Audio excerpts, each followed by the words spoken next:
Ese es el Cristo que predicamos, ¿cierto? Amén. Vamos a ir a Lucas, el capítulo 4, el versículo 38.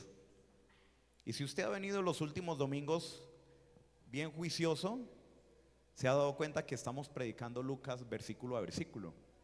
En algunos momentos nos saltamos unas partes, pero las integramos. Y mire las cosas de Dios, porque hoy justamente vamos a hablar de la sanidad. Pero les dije otro título, ¿cierto? ¿Elegimos quién nos gobierna? La invitación es a que elijamos a Jesús. Dentro de 8 días hay elecciones, ¿cierto? ¿Cierto? Elijamos a Jesús porque Él nos eligió a nosotros. Lucas nos presenta el gobierno de Jesús sobre la naturaleza humana, los seres espirituales y sobre sí mismo. Y nosotros vemos en este texto que el reino de Dios produce sanidad, liberación y dominio propio. Vamos a leer Lucas, el capítulo 4, versículo 38. ¿Podemos tener ahí la nueva traducción viviente en la pantalla? ¿Sí se puede o hay otra versión? ¿Qué otra versión? ¿Sí? ¿Sí se puede? Listo. Y usted va a leer conmigo, por favor, en voz alta. Lucas 38 en nueva traducción viviente. Dice de la siguiente manera. Lea conmigo, por favor. Después de salir de la sinagoga ese día, Jesús fue a la casa de Simón, donde encontró a la suegra de Simón muy enferma, con mucha fiebre. Por favor, sánala, le suplicaron todos. De pie junto a su cama, Jesús reprendió la fiebre, y la fiebre se fue de la mujer, y ella se levantó de inmediato y les preparó una comida. Esa tarde, al ponerse el sol, la gente de toda la aldea llevó ante Jesús a sus parientes enfermos. Me dejaron leyendo solo. Cualquiera que fuera la enfermedad, el toque de su mano los sanaba. Algunos, ¿sí? A la mayoría, a todos. 41 dice: muchos estaban poseídos por demonios, los cuales salieron a su orden gritando: eres el Hijo de Dios. Pero como ellos sabían que Él era el Mesías, los reprendió y no los dejó hablar. Muy temprano a la mañana siguiente, Jesús salió a un lugar aislado. Las multitudes lo buscaron por todas partes, y cuando por fin lo encontraron, le suplicaron que no se fuera. Pero Él respondió: debo predicar, ¿qué cosa? La buena noticia del reino de Dios. Hay algunos que no están leyendo porque están desjuiciados. Otra vez, debo predicar la buena noticia del reino de Dios también en otras ciudades, porque para eso fui enviado. Y el último dice: así que siguió recorriendo la región, predicando en las sinagogas de toda Judea. Este texto es uno de esos textos que, en cierto modo, en algunos momentos hay partes de ese texto que me han costado entender. Por ejemplo, ¿por qué Jesús callaba a los demonios si los demonios estaban diciendo una verdad? ¿Sí o no? ¿Cierto? Dice, ¿por qué los callaba? Y yo decía, pero Jesús tan, perdóneme la palabra, tan ingenuo, tan ignorante. Bueno, ignorante no. Yo decía, pero Jesús, ¿cómo le ocurre? ¿No se supone que la idea es que todos conozcan que Jesús es el Hijo de Dios? Y los calla. Y no solo calla a los demonios, sino también que algunos que han sido sanados y le dicen: tú eres el Cristo, tú eres. Y Él les dice: quédense calladitos. ¿Sí o no? ¿Sí han visto? Y entonces nosotros decimos, bueno, pero ¿por qué? El primer punto dice que Jesús gobierna. Hoy podemos elegir qué gobierne Jesús sobre nuestras vidas. Jesús gobierna sobre la naturaleza humana. Jesús gobierna sobre la naturaleza humana. En los 4 primeros siglos de la iglesia creía algo que se llamaba el sinergismo. Sinergismo viene de la palabra sinergia, que es unir las fuerzas y trabajar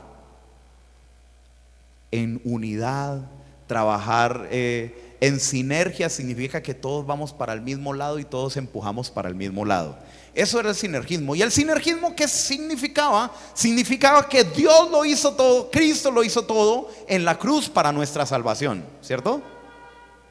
Pero que yo debía sumarme a ese trabajo que hizo Cristo en la cruz del Calvario primero a través de la fe, porque todos somos salvos por gracia, ¿cierto? Pero dice que aquel que crea en su corazón y confiese que Jesús es el Señor será salvo. Pero también que nos debemos unir a Jesús a la obra que Él hizo en la cruz, no solo para mi salvación, sino para la salvación ¿de quién? ¿De quién? De todo el mundo. De todo el mundo. Eso es el sinergismo. Nosotros somos el cuerpo de Dios, el cuerpo de Cristo, pero nos unimos a la obra que Cristo está haciendo en la tierra. Y últimamente hay unos que son monergistas. Entonces es una palabra técnica. La idea no es impresionarlos, sino solo decirlos. Algunos dicen es que Dios lo hace todo. Dios es el que elige quiénes van a ser salvos, quiénes no, y entonces es el que lo hace todo. Y eso es una herejía. Eso no es bíblico, ¿cierto? Si no, usted pregúntele a Jesús. El mismo Jesús dice: el que persevere hasta el fin, ese será salvo, ¿cierto? Nadie los va a poder arrebatar de mis manos. Pero si ustedes descuidan su fe se va a debilitar. El amor, el primer amor se va a enfriar. Y si no, pregúntele a las iglesias del Apocalipsis, en Apocalipsis 2 y 3. Tengo contra ti que has dejado tu primer amor. Y por cuanto no eres ni frío ni caliente, te voy a vomitar de mi boca. Eso le está hablando Jesús, a que nosotros como iglesia tenemos que sumarnos a la tarea de Dios. Entonces, ¿podemos elegir a Dios? Claro, Dios nos dio a elegir. Por allá en el libro de Deuteronomios 20, si no es que me equivoco, Dios le dice al pueblo: aquí está la bendición y la maldición, ¿cierto? Si ustedes escogen mi presencia, escogen adorarme, hay bendición, pero si no, hay... O sea, ¿quién es el que escoge? Nosotros, ¿cierto? Pero cuando estamos en Cristo, dice la palabra que somos escogidos en Cristo. Una pequeña palabrita de 2 letras, en Cristo. Estamos escogidos en Cristo. Y en Cristo, si estamos en Cristo, estamos escogidos para la salvación.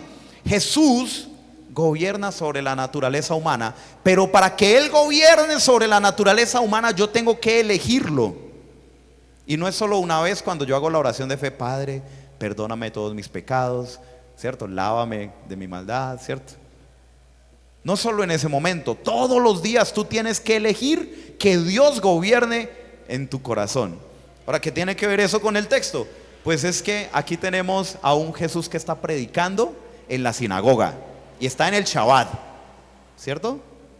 Y Jesús se levanta de la sinagoga y va a casa de Simón Pedro, y en Shabbat, que no se podía hacer nada, va y sana a la suegra de Pedro. El contexto general nos está mostrando a un Jesús que tiene poder aún sobre las enfermedades. Cuando usted mira más de frente, más de cerca, algunos textos como cuando Jesús le habla a las olas y a la tempestad, ¿cierto? ¿Ustedes se acuerdan que Jesús qué hace con las olas y la tempestad? Les ordena, las reprende. Aquí Jesús está reprendiendo una fiebre y uno dice: bueno, ¿era un espíritu de fiebre? Bueno, yo estudié ese texto y por ningún lado yo tengo la forma de decir era un espíritu que le causaba la fiebre. No, era una fiebre natural, una enfermedad natural. Pero cuando usted elige a Jesús que gobierne sobre su naturaleza humana, cuando usted elige que Jesús gobierne sobre su naturaleza humana, Jesús puede traer sanidad, no solo física, sino emocional y espiritual. La fiebre de la suegra de Pedro, habían 2 clases de fiebre en ese tiempo, según los historiadores y según los médicos de ese tiempo.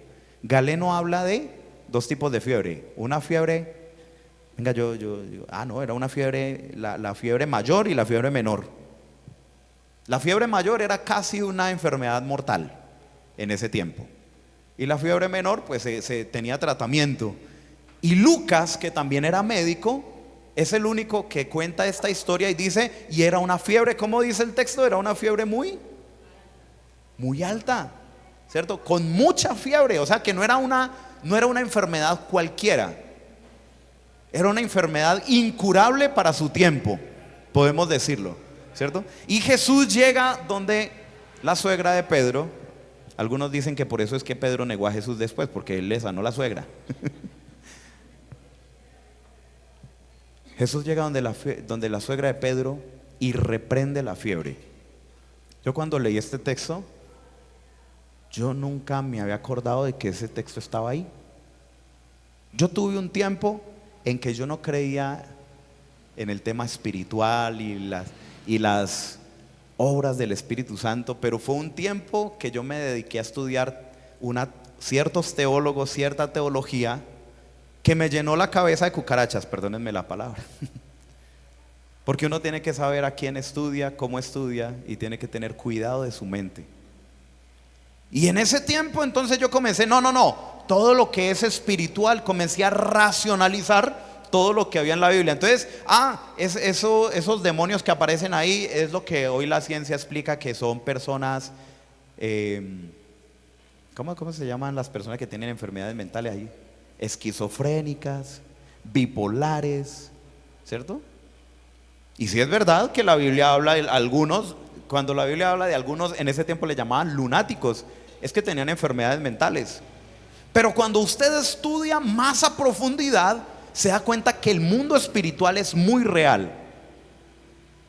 Que el mundo espiritual es muy real. Y que cuando usted entiende que la palabra de Dios fue la que creó todo, les voy a dar un tip acá. Cuando Dios creó todo, la palabra que aparece en el Génesis es Jesús. Y dijo Dios, ¿cierto? Porque en Juan 1 dice, por medio de él fueron creadas todas las cosas y en él subsisten. Y Juan 1 dice que él es la palabra. Algunas versiones la traducen el verbo de Dios. La palabra. Cuando los profetas decían, la palabra de Jehová vino a mí, ¿quién era la palabra de Jehová? Es Jesús que viene e inspira a los profetas a hablar de parte de Dios. Y aquí viene y Jesús se acerca a la suegra de Pedro y le habla a la enfermedad. Y la palabra de Dios, cuando toca la palabra de Dios, toca la naturaleza humana tiene que responder a la palabra de Dios. De ahí la importancia que usted tenga comunión con Dios todos los días en la palabra. Porque si usted quiere ser transformado, si usted quiere ser sanado, si usted quiere ser restaurado, usted tiene que estar dejando que Dios inyecte su palabra, esa información sobrenatural en su vida. La fiebre, Jesús ordena sanidad, y la fiebre de la suegra de Pedro sale a la orden de Jesús. No era un espíritu, era una fiebre, y salió. Aquí yo les invito a que necesitamos atesorar la palabra, porque la naturaleza humana responde a la palabra de Dios. ¿La naturaleza humana responde a qué? A la palabra de Dios. Les voy a contar un pequeño testimonio de esta semana. Una persona esta semana pudo abrir su corazón en un área de su vida que nunca antes había abierto con nadie. Y al abrir su corazón, Dios trajo sanidad, porque respondió a la palabra de Dios. Y me decía, pastor, yo llevo años de estar en el evangelio, pero estos días siento una libertad, siento una felicidad, y Dios ha traído un amor, un gozo y una cosa, porque esa persona respondió a la palabra. Primero, abriendo su corazón a la palabra. Segundo, obedeciendo a la palabra. Y Dios trajo sanidad en un área emocional que es muy compleja en la vida de los seres humanos. Todos los que estamos aquí, dicen los estudiosos, que el 50% de las personas han sido abusadas sexualmente de una u otra manera. Quiere decir que la mitad de los que están aquí, alguien les hizo daño a nivel sexual. Pero también algunos de los que están aquí fueron abusados psicológicamente, lo que hoy llaman bullying, ¿cierto? Antes no le llamaban bullying. Fueron humillados por personas, fueron dañados en sus emociones, pero nosotros los hombres, eso no nos duele, ¿cierto? Y los hombres son los que más nos cuesta llegar a esa sanidad. Cuando su vida se abre a la palabra, Dios puede traer sanidad en esas áreas emocionales que ni aún los expertos pueden llegar. Y cuando Dios trae sanidad en esas áreas, Dios trae un gozo que nosotros antes no teníamos. La palabra de Dios, por la palabra de Dios todo fue creado y la palabra de Dios genera sanidad. Y hay un detalle que sigue más adelante, y es que después de sanar la suegra de Pedro, cuando llegó la noche, o sea, cuando allá había terminado, el Shabbat iba del viernes a las 6 de la tarde hasta el sábado a las 6 de la tarde, o sea que a las 6:01 ya no había Shabbat, ya era otro día. Y entonces en ese momento otros se dieron cuenta que Jesús estaba en la casa de Pedro, que había sanado la suegra, y se corre la voz y vienen la multitud y vienen enfermos. Y dice que todos fueron sanados. ¿Cuántos fueron sanados? ¿Cierto? Pero Jesús venía de predicar en Nazaret, en la sinagoga de Nazaret, y dice que ahí no pudo hacer muchos milagros. ¿Usted había leído eso? El Dios grande, soberano y sublime, encarnado, no pudo hacer milagros en Nazaret. ¿Por qué? Por la incredulidad. Pero ahorita en Capernaum, porque nadie es profeta en su propia tierra, decían en Nazaret, ese es el hijo del carpintero, pues que va. Pero en Capernaum resulta que comienzan a escuchar los testimonios, comienzan a escuchar que hay un endemoniado que es libre en la sinagoga. Eso lo predicamos el domingo pasado. La persona que predicó, un endemoniado dentro de la iglesia, imagínense. En la sinagoga era la iglesia en ese tiempo. Y Dios y Jesús ejerce autoridad, y ese demonio, ese endemoniado es libre. Y entonces se corre la voz de que Jesús tiene poder y autoridad espiritual, y ahora ha sanado a la suegra de Pedro. Entonces vienen todos los enfermos, y dice la palabra de Dios que Él los sanó a todos, pero que era como una filita. Háganme una filita aquí y yo los voy tocando. Y no es como ahora, porque cuando usted estudia la palabra tocar, la palabra que usa el texto para tocar, no es como no. Dice que era un toque afectuoso. O sea, era un toque con amor divino. O sea, era el toque de Jesús. Los enfermos, los fariseos, los estudiosos de la ley en ese tiempo, ellos no tocaban a los enfermos, porque ellos creían en ese tiempo que los enfermos estaban enfermos por un pecado, porque habían pecado. Y entonces, como estaban, ellos no tocaban a los pecadores, ellos no los tocaban. En cambio, Jesús entendía que cuando usted está lleno del Espíritu Santo, Dios le da a usted poder para tocar a otros y que sean sanados.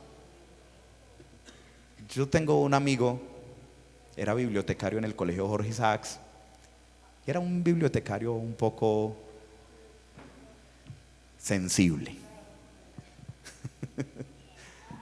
Esto se va a subir a YouTube, entonces no podemos. Ya me entendieron, ¿cierto? Y él llegó a un evento de jóvenes que hicimos nosotros, y él llega y yo le doy un abrazo como a todos. Yo estaba en la puerta dándole un abrazo a todos, y él llega y dice, ¡ay! ¿Qué es esa efusividad? Y yo, ¿pero cuál efusividad? Es normal, un abrazo como le estoy dando a todos.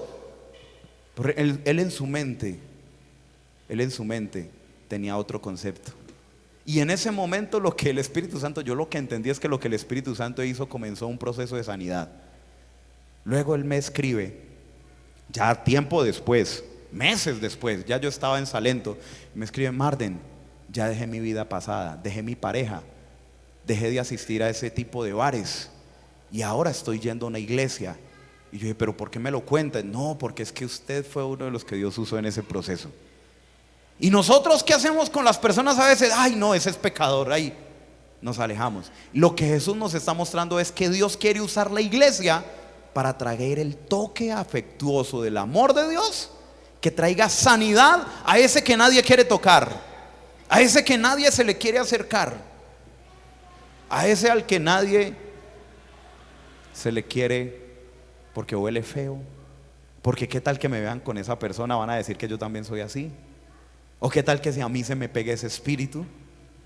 Porque dice la palabra de Dios, y ya lo predicamos aquí, que Jesús dice: un reino dividido no puede prosperar. Pero ¿cómo nosotros vamos a ir a conquistar una casa si primero no entramos y atamos al hombre fuerte? Ese texto algunos lo usan para la guerra espiritual, pero el propósito de ese texto es decir que el que está trayendo libertad a esa vida es más fuerte que lo que está atando a esa persona. Así que usted, como hijo de Dios, si está lleno del Espíritu Santo, como lo cantamos ahorita, a usted no le tenga miedo de ir a obedecer lo que Dios le manda, ir a tocar. Es que está endemoniado, es que tiene preferencias de ese tipo. No tenga miedo, porque si el espíritu que está en usted es el Espíritu de Dios, es más fuerte que cualquier otra cosa. Bueno, amén, un amén. Ahí vamos creciendo. Entonces nosotros como iglesia estamos enviados a ser como Jesús, a tocar a los que nadie toca. Yo vi un video de YouTube que un influencer se disfraza de indigente, mal llamado desechable, ¿cierto? Algunos le llamaban desechables, de habitante de la calle, y va y quiere entrar en Cali, quiere entrar a algunas iglesias, y afuera está alguien con una corbata, bien vestido, y le dice: no, aquí no puede entrar porque este sitio es sacrosanto, usted se nos va a tirar el culto. ¿Sí? Y nosotros tenemos una iglesia en Cali que tiene una fundación y que trabaja con habitantes de la calle. Y el hombre, creo que era una muchacha, llegó allá, y apenas llega el pastor, yo que día estaba hablando con él, y yo le dije: oiga, Norbert, yo me di cuenta de ese video, y me dijo: yo apenas la vi en la calle, yo dije: a mí me parece raro, porque yo le miré los pies, yo dije: entre y que le den desayuno, que le den de comer, ¿sí? Y entró, y resulta que el youtuber estaba probando qué tan sensibles eran las iglesias con respecto a ese tipo de personas. Qué vergüenza las iglesias que no, varias iglesias no lo dejaron entrar, varias. Y Jesús dijo: y yo vine a buscar y a salvar lo que se había perdido, porque los que están sanos no tienen necesidad de médicos, sino los que están enfermos, ¿cierto? Y hay personas con muchos pecados, con muchas situaciones, y Dios quiere sanarlos, pero Dios, para sanarlos, necesita usar el toque de la iglesia. Y no es el pastor. No, porque el Espíritu Santo no solo reposa en la vida del pastor. El Espíritu Santo posee, llena, gobierna la vida de todo aquel que le dice: Señor, aquí estoy, lléname. Así como estábamos cantando ahorita, ¿cierto? Una vez más, tú en mí, ayudándome, fortaleciéndome, guiándome. Ese es el toque del Señor Jesús. Y hay un detalle, que es que la suegra de Pedro, apenas es sanada, se sienta: qué bueno que el Señor me sanó. ¿Y qué comienza a hacer la suegra de Pedro? Sano para servir. Y miren, cristiano que no sirve para cristiano. Porque nosotros tenemos que tener la misma actitud de Cristo. Filipenses dice: tengan la misma actitud de Cristo, que Él se humilló hasta lo sumo, hasta ser el esclavo de más bajo rango, que era el que le lavaba los pies a todos los demás. Eso es un esclavo, en griego es doulos, el esclavo de más bajo rango. Y esa misma actitud tienen que tener ustedes. Si usted no vive para servir, no sirve para vivir. Pero el orgullo a veces en nosotros hace que nosotros, que los demás sirvan, ¿sí? Eso que sirva el pastor que tiene tiempo para eso. No, Dios nunca llamaba a los vagos. Dios no llama vagos, ¿sí? A Pedro lo llamó cuando estaba por allá terminando toda una noche pescando, no había pescado nada, pero estaba trabajando, ¿cierto? Dios llama a Gedeón, que estaba por allá escondido y los estaban persiguiendo, pero él estaba escondido por allá trillando, que era cebada. Dios nunca llama a los vagos, así que si usted está muy ocupado, usted es apto para servir. No vamos a hablar del servicio hoy. El segundo es que Jesús gobierna. Usted necesita elegir a Jesús que gobierne sobre los seres espirituales. Hay un erudito bíblico del Antiguo Testamento que se llama Michael Heiser. Usted lo puede buscar. Los libros son muy costosos, pero tiene muchos videos en YouTube y tiene podcast en inglés. Y en este tiempo yo me he dedicado a estudiar un poquito sobre el mundo espiritual, el origen de los demonios y todo eso. Y como hoy no estamos hablando de todo ese origen, solo le quiero decir varias cosas. Es que los eruditos bíblicos, los que verdaderamente son eruditos bíblicos, no son personas racionalistas. Son personas que se meten a estudiar profundamente la palabra de Dios. Sí razonan la palabra de Dios, pero entienden que hay un mundo espiritual que es real. Entienden que esos demonios del Antiguo Testamento, del Nuevo Testamento, también están actuando hoy en la vida de las personas. Otra oportunidad tendremos para hablar del origen de los demonios y para hablar de qué es lo que ellos pueden hacer. Pero yo quiero contarles varias cosas. Es que primero Jesús, cuando el demonio habla, ¿qué hace? Jesús, ¿qué hace? Lo calla. ¿Por qué calla Jesús a los demonios? Hay varias razones.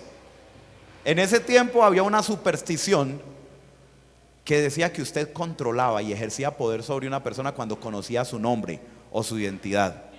Y entonces parece que los demonios lo que hacen es decirle: ay, yo sé quién eres tú, para ejercer autoridad sobre él.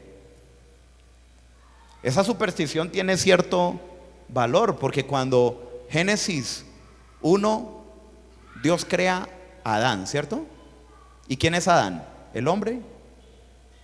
En Génesis 1, ¿quién es Adán? Dice varón y hembra. Adán es el ser humano. En Génesis 2, Dios le muestra cómo Adán entiende en una visión sobrenatural que él y la mujer son un complemento, son un equipo, son para hacer sinergia y serán una sola carne. Pero en Génesis 3, cuando pecan, el hombre le pone nombre a la mujer y se queda con el nombre de Adán. En el original dice varón y hembra, es Ish, varón, Isha, mujer, y los dos se llaman Adán. Los dos se llaman Adán. Léalo en su Biblia, Génesis 1:26. En Génesis 3, Adán dice: yo, como ya no necesito a Dios, ya no necesito el árbol de la vida, porque ahora yo mismo me voy a generar mi propia vida. Entonces Eva es mi árbol de la vida, porque ella va a ser la madre de todos los seres humanos. Y le pone nombre a Eva. ¿Sí han leído? Eso es fruto del pecado. El hombre enseñoreándose de la mujer. Eso es fruto del pecado. Así no nos creó Dios. Dios nos creó para trabajar en sinergia, en unidad. El sujetarse, que dice la Biblia, no es que la mujer tiene que estar haciendo lo que el hombre le dice. El sujetarse es estar unidos, estar en una comunión. Y cuando los dos se ponen de acuerdo, Dios hace cosas maravillosas en el hogar. Se lo digo por experiencia propia, porque cuando no hemos estado de acuerdo, eso pasan, ¿cierto? Pasan desastres. Y cuando Adán le pone nombre a Eva, Adán está poniendo a Eva al mismo nivel de los animales. Porque ¿cuál era la orden que Dios le había dado en Génesis 1 a los dos, a Adán y a Eva? Era: pónganle nombre a los animales y señoreen sobre ellos. Entonces, cuando usted le pone nombre a alguien, en este contexto, usted tiene autoridad sobre. ¿Sí ve la fuente de donde querían? Ah, yo sé quién tú eres. Los demonios decían: yo sé quién tú eres el Hijo de Dios. Y Jesús los calla, porque Jesús tiene autoridad sobre ellos y no va a permitir que ellos impongan su autoridad sobre él. Otra razón es que no era el tiempo de manifestarse de Jesús como el Hijo de Dios. El tiempo de manifestarse como el Hijo de Dios fue en el momento en donde Jesús le dijo a los discípulos: vayan y me traen un burrito, porque voy a entrar a Jerusalén en un burrito, porque llegó la hora de manifestarme. Ahí es donde Jesús dice: ahora sí es el momento de manifestarme. Entonces los demonios estaban diciendo una verdad, pero una verdad dicha fuera de tiempo puede hacer mucho daño. Y hay personas en la iglesia que dicen: pastor, pues es que yo digo la verdad, duélale a quien le duela. Los demonios están diciendo una verdad. Los demonios, dice la Biblia, que creían y sabían que Jesús era el Mesías, pero iban a usar esa verdad para complicar y para dañar el propósito que tenía Jesús. Y por eso Jesús toma autoridad y ordena una verdad dicha con una mala actitud. Y si no, pregúntese usted en el hogar, ¿cuántas verdades no decimos nosotros cuando estamos peleando, cierto? ¿Y con qué actitud decimos esa verdad? Con la actitud de herir, de ganar la discusión. No es con la actitud de traer. Muchas veces nosotros hacemos eso, ¿cierto? Una verdad, y puede ser verdad, y sobre todo las mujeres que son histéricas e históricas. Pero nosotros los hombres no nos quedamos atrás, ¿cierto? ¿Sí? Bueno, y me perdonan las mujeres que de pronto iban a salir enojadas conmigo. Pero cuando Jesús ejerce autoridad sobre los seres espirituales, sobre los demonios, porque la verdad que están diciendo, y mire, esto eso es importante, es que ¿quién era el otro que había dicho que Jesús era el Hijo de Dios antecitos de ese capítulo? ¿Quién fue el otro? No, eso fue después. El mismo Padre en el momento del bautismo. Este es mi Hijo amado, en quien tengo complacencia. Los demonios estaban diciendo: yo sé que tú eres el Hijo de Dios. Una verdad dicha fuera de momento es una maldición y puede traer dolor. Y por eso hay que ejercer autoridad sobre eso. No era el tiempo donde manifestarse. Otra razón: Jesús quería que sus oyentes, sus discípulos, creyeran en Él por sus palabras y no por los demonios. Mire, los judíos estaban esperando la manifestación de un Mesías político, de un Mesías que les solucionara la vida económica, la vida social y la vida espiritual. ¿Cuántas personas no buscan a Dios para que Dios les solucione sus problemas? El Dios cajero, ¿sí? Yo oro, meto la tarjeta, ¿cuánto necesito? Y Dios, usted tiene que responder. Y cuando Dios no responde, Dios no existe, Dios no me ama, Dios no es real. Dios no es un Dios cajero. Y nosotros tenemos la misma actitud que esos demonios están teniendo ahí, ¿cierto? Que los judíos tenían en ese tiempo. Queremos usar a Dios para nuestros propósitos, pero usted ha sido llamado a ser hijo de Dios. Y si usted le ha dicho a Dios: Señor, ahora mi vida es tuya, entonces ¿de quién es la vida suya? ¿De quién? De Dios. Pero nosotros seguimos usando nuestra vida a nuestra manera. Y Jesús dice: ustedes por eso a veces no reciben, porque solo piden para sus deleites y para sus propósitos, y no para la voluntad y para la gloria de Dios. Y la otra razón, el propósito de los demonios es detener la obra de Dios, desdibujar y dañar los propósitos de Dios. El momento de Jesús en ese tiempo era el momento de predicar y anunciar el reino de Dios. El momento de manifestarse como hijo de Dios era otro momento. Y cuando usted en esa sinergia con Dios se une a la obra que Dios está haciendo, usted va a entender los momentos que Dios está trabajando en su vida. En estos momentos, como iglesia, estamos viviendo a nivel nacional en la alianza un proceso de cambio. Los procesos de cambio duelen, ¿cierto? En estos días mi hija me decía: papá, me duelen las piernas. Y está creciendo, le duelen las piernas. Los cambios generan incertidumbre. A nivel local estamos haciendo un proceso de cambios, que estamos haciendo lo que llamamos en la alianza revitalización. Y esos cambios, algunos lo van a entender de una manera, otros lo van a entender de otra manera, pero solo aquellos que desean unirse a la obra de Dios van a entender cuál es el propósito que Dios tiene a través de esos cambios para la iglesia. Y aquí es donde viene un detalle: los demonios exponen una verdad, pero no están obedeciendo o no están en coherencia con esa verdad. Y muchos cristianos, aunque hablan la verdad, predicamos, pero no queremos ponernos en coherencia y en obediencia a esa verdad, ¿cierto? Jesús gobierna sobre los seres espirituales que traen opresión. Y aquí le quiero decir varias cosas. Primero, los demonios oprimen en varias formas. Los demonios pueden oprimir en varias formas. Una de ellas es a través de la posesión, controlando la mente, controlando la vida, controlando el cuerpo de las personas. Inclusive hay demonios en el Nuevo Testamento que Jesús sana a un endemoniado que tenía un demonio ciego. Y era el demonio de Shakira, ciego, sordo, mudo. Era sordo y mudo, ¿cierto? El otro era de los pies descalzos, pues él no aparece en la Biblia. El demonio era un demonio que traía enfermedad, ¿sí o no? Y eso lo dice la Biblia. Y cuando usted le hace estudio a la Biblia, no hay manera, no hay forma de escaparse de que Jesús dijo era un demonio. Y lo echó y Jesús dijo era un demonio ciego y sordo. Los demonios pueden oprimir partes de su cuerpo, pueden traer enfermedades. Algún pastor dijo que la depresión es un demonio. Hay depresión que puede ser causada por demonios. Hay depresión que la depresión tiene muchas causas, pero una de ellas es que las depresiones a veces se agarran de áreas de su vida, de su pasado que usted no ha sanado, áreas emocionales que usted no ha sanado. Y entonces, como yo no quiero darle lugar a la depresión, ¿qué tengo que hacer yo? Atesorar la palabra de Dios, porque la palabra de Dios es la que trae sanidad a mi identidad, es la que trae sanidad a mi pasado. Y ahorita estábamos cantando, nosotros no tenemos temor porque el Espíritu Santo no nos dio espíritu de temor, sino de poder, de amor y de dominio propio. Así que ponga su vida allá.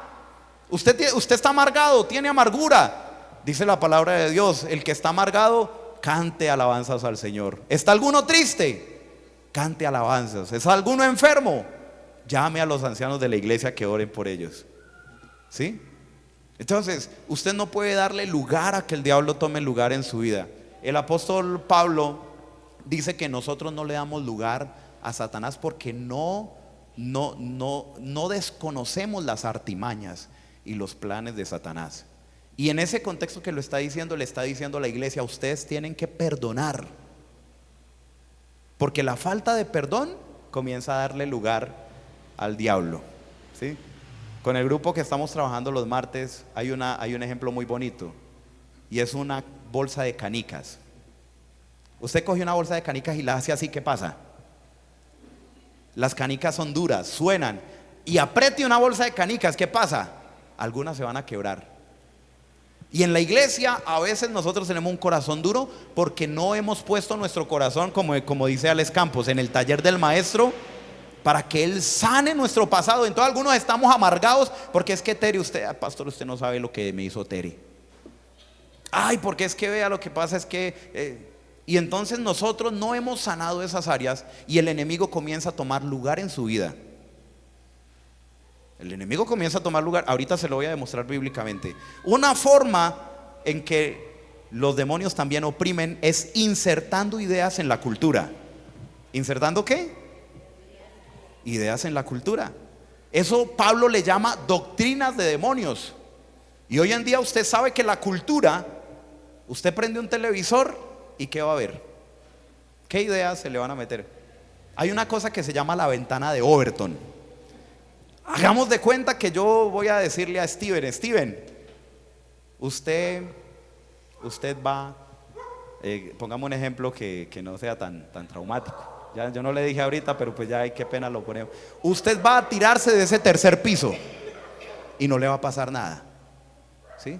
La ventana de Overton dice que esa es una idea que yo le voy a meter a Steven, pero yo no le voy a decir de plano, no le voy a decir, Steven, tírese del tercer piso. No, yo voy a comenzar paso a paso, pasito a pasito y suavecito. ¿Cierto? De ahí nos están sirviendo los salmistas. Y la ventana de Overton comienza a decirle, no, Steven, tírese de ahí a 5 centímetros, tire y verá que usted es capaz.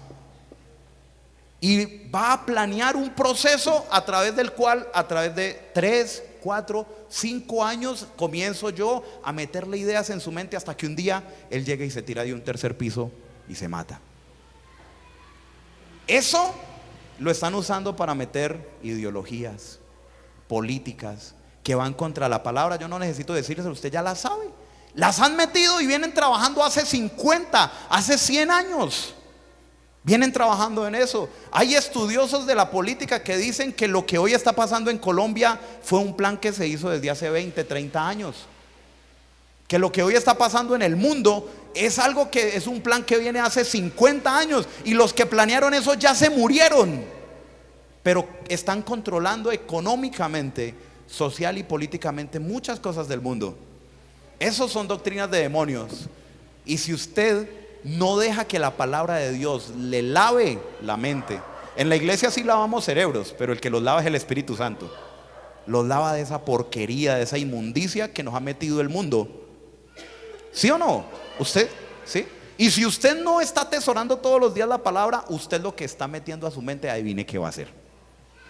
Y entonces decimos, pero ¿por qué me soy tan débil y caigo en ese pecado? Pues adivine, ¿qué le está metiendo a su cabeza? ¿Qué ideas están gobernando su mente? Por eso usted debe elegir todos los días que el que gobierna su mente sea el Espíritu Santo. Y la Biblia dice que tenemos la mente de Cristo, pero algunos no parecemos que tenemos tanta mente de Cristo. Los demonios insertan ideas. De hecho, ustedes no sé si sabían que hay ciertos mediums que los demonios usan. Les voy a decir esta porque esta me la aprendí estos días. Allá en la Virgen de Fátima, en Portugal, los que hicieron todo eso comenzó por unos mediums espirituales que ellos llegan y entran en trance y comienzan a escribir. Y comienzan a escribir y todo lo que escriben son ideas de demonios. Esas son cosas que suceden. Y escriben, y para poder leer eso hay que ponerlo frente a un espejo porque lo escriben al revés. Eso es algo que pasa. Y algunas ideas que usted está creyendo hoy no vienen de la Biblia, sino que provienen de los demonios. Algunas ideas sobre la sexualidad que usted tiene hoy no provienen de la Biblia, provienen de los demonios. Algunas ideas sobre el mundo espiritual, algunas ideas sobre la economía no provienen de la Biblia, provienen de los demonios. Por eso usted tiene que confrontar su mente todos los días con la palabra. Romanos 12:2, sean renovados, no se amolden al mundo actual, sino sean renovados mediante la renovación de la mente, de su pensamiento. Porque es que a veces la obra demoníaca, a veces nosotros que creemos que es solo así como las películas de las de terror, cuando esos poseídos, no, Satanás es el que gobierna el mundo, el Dios de este mundo, ¿cierto? El príncipe del aire, dice la Biblia. Eso lo dice la misma Biblia. ¿Quién es el que gobierna este mundo? ¿Quién? Satanás, el mundo de pecado, el sistema de pecado. Y él inserta esas ideas para que usted las crea. Crea visiones contrarias a la voluntad de Dios. Aquí le tengo un ejemplo. Y crea confusión. Estos son dos cosas en una.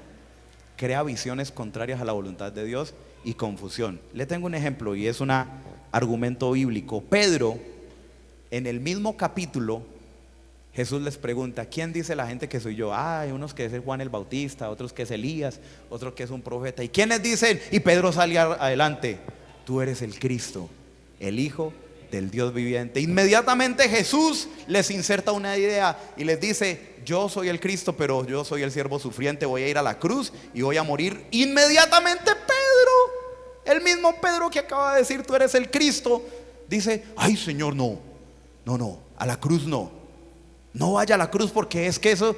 ¿Y Jesús qué hace? Apártate de mí. ¿Qué le pasó a Pedro? ¿Qué le pasó a Pedro? El mismo versículo dice, porque tú estás pensando de manera humana y no estás pensando de acuerdo a la visión de Dios. ¿Cuántos cristianos hoy en día piensan de manera humana y no de acuerdo a la visión de Dios? Y eso Jesús, si viniera hoy, te diría a ti, si estás pensando de manera humana, te diría, apártate de mí, Satanás. El diablo puede poner otra visión en tu mente. Los seres espirituales pueden poner otra visión en tu mente. Y lo último, Jesús gobierna sobre la iglesia. Jesús gobierna sobre la iglesia. Dice que Jesús salió al otro día de madrugada, se iba a ir a orar, porque él siempre madrugaba ¿qué? a orar, cuando estaba solo, cuando nadie lo interrumpía, cuando él iba. Y por allá le llegó la gente, la multitud le llegó y le dijo, le dijeron, no, no, no, quédese con nosotros. Pero Jesús, ¿qué dice? No, señores, porque yo fui llamado para predicar las buenas nuevas del reino de Dios, no solo aquí, sino en otros lugares. Y esos que le dijeron quédese con nosotros era que querían las bendiciones de Jesús. Ay, es que Él nos sana, nos echa fuera a los demonios, ¿cierto? Nos da de comer, nos da, y quieren las bendiciones de Dios, pero no quieren sumarse a la obra de Dios. Quieren las bendiciones de Dios, pero no quieren sumarse a la obra de Dios. Y el propósito de Dios es la obra de Dios. El propósito de Dios, dice, porque Jesús no vino al mundo para condenar al mundo, sino para que el mundo sea salvo por medio de él. Y entonces la función de la iglesia no es reunirnos y que nosotros vengamos acá y nos vamos contentos porque estoy bien. No, la función de la iglesia tiene como cuerpo de Cristo que obedecer la obra de Cristo. Y ahí está ahí en Mateo 28, 18 al 19, al 20, dice, toda autoridad, Jesús, toda autoridad me es dada en el cielo y en la tierra, por tanto vayan y hagan discípulos. Esa es la obra de Cristo. Y si esa es la obra de Cristo, esa tiene que ser la obra de la iglesia. Dios no nos mandó a construir edificios grandes, a hacer cultos bonitos, todo eso hace parte del proceso. Tenemos que hacer excelencia para Dios, sí, pero eso no es el proceso central. El proceso central es hacer discípulos. Aquí le tengo dos frases: enfocarnos o distraernos. Jesús tenía la oportunidad de distraerse. Ay, vinieron todos. Ay, es que qué bonito es que le digan, no, quédese con nosotros, es que usted es muy lindo, ¿cierto? Jesús les dice, no, yo no me puedo quedar con ustedes porque yo tengo un trabajo que hacer. Yo sé cuál es mi identidad y sé cuál es mi propósito y no me puedo quedar quieto. No me puedo distraer, yo tengo que estar enfocado. Y otra palabra, la iglesia no debe entretener, sino entrenar. La iglesia no debe entretener, sino entrenar. Pero cuando hacemos las cosas con excelencia, mire lo que sucede. El entrenamiento debe producir gozo. O sea, porque no es un entrenamiento ahí militar y una cosa que la disciplina y usted ahí, no. Ese entrenamiento que es de parte de la iglesia produce gozo, porque mientras usted es entrenado, mire, no hay gozo mayor que ver a alguien entregar su vida a Jesús. Ahorita con los líderes estamos trabajando consolidar a personas nuevas, los que vinieron a la fiesta de la Feria de la Amistad. Y hay varios ahí que están siendo consolidados. Y hay algunos de ellos que son antiguos, que no habían vuelto a la iglesia, y hay que ir a visitarlo, hay que ir a ayudarlo, hay que ir a, ¿cierto? Hay otros que son huesos duros de roer, como dicen algunos, ¿cierto? Y también están respondiendo a la palabra de Dios. Y ayer tuvimos la oportunidad de una familia entera. Vino aquí cuando mi hermano vino a predicar, ellos vinieron y no habíamos podido visitarlos. Fuimos a visitarlos, hicieron oración de fe. Y esos son nuevos, como decimos nosotros, 0 kilómetros. Hay que hacer la obra con todos. Y cuando usted hace la obra, usted se llena de gozo, porque no hay nada mejor que sentirse útil para los propósitos de Dios. Avanzar o acomodarnos. Cuando Dios lo quiere sacar de la comodidad, a usted le va a doler. Las bolitas de canicas, ¿se acuerda? La bolsa de canicas. Si Dios comienza a apretarlo y usted es una canica, usted tiene el corazón duro, usted se va a partir. Ya me voy de la iglesia porque ya me trataron mal. Pero cuando usted tiene una bolsa de uvas, ¿qué pasa con las uvas cuando las apretan? Producen jugo. Y luego con ese jugo se produce vino. Y luego ahorita pues ya me acordé que tenemos la Santa Cena, entonces tenemos que terminar ya. Y luego el pino es símbolo del Espíritu. Bueno, no vamos a entrar ahí. Pero cuando usted ha sido transformado en su corazón y Dios lo aprieta, ¿cierto? ¿Cómo es que decían los antiguos? ¿Dios qué? Aprieta pero no ahorca, ¿sí?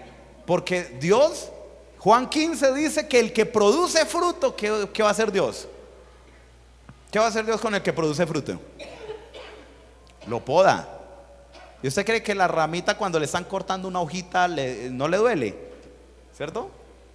Lo poda, y ese podar de Dios duele, pero lo poda para que dé más fruto. Pero si usted, mire, es que esto es muy serio, si usted no produce fruto, Dios lo corta. Y el texto de Juan 15 dice, y lo corta y lo echan al fuego, y eso es símbolo del infierno. Porque es que el que es tibio en el reino de Dios, el que es tibio se convierte en un estorbo para el propósito de Dios. Y Jesús le dice a Pedro, apártate de mí porque me eres estorbo, ¿cierto? En otro texto. Cuando tú no estás conectado con la visión que Dios tiene, sino que estás con una visión natural, estás interesado solo en tus comodidades, solo en tus intereses, en tus bendiciones, te conviertes en un estorbo para Dios. Y yo no quisiera ser estorbo para Dios, y muchos años fui estorbo para Dios. Y yo le dije, Señor, yo no quiero ser un estorbo, ¿qué tengo que hacer? Quebrantarse, ser quebrantado. Señor, yo no quiero ser un estorbo, ¿qué tengo que hacer? Obedecer. Y a mí no me gustaba ir a evangelizar. Y comenzamos a evangelizar puerta a puerta, ¿sí? A mí solo me gustaba evangelizar con la banda cuando íbamos y tocábamos en un parque y que eso salían las fotos y qué chévere, ¿cierto? ¿Cierto, tío? Muy bacano. Y evangelizamos. ¿Cuántos ganamos? No sabemos, pero evangelizamos, ¿sí? No, el Espíritu Santo te va a trabajar, te va a moldear porque quiere que tú no seas un estorbo. Y algunos quizás Dios los necesita sanar el corazón, porque tienen el corazón herido con algún hermano, con el pastor, con la iglesia, con la alianza, y eso es algo que el enemigo va a tomar y va a usar en tu contra. Y tú no puedes permitir que eso pase en tu vida, porque eso puede jugar para tu salvación. Eso puede jugar para tu bendición. Voy a invitarles a que estén de pie.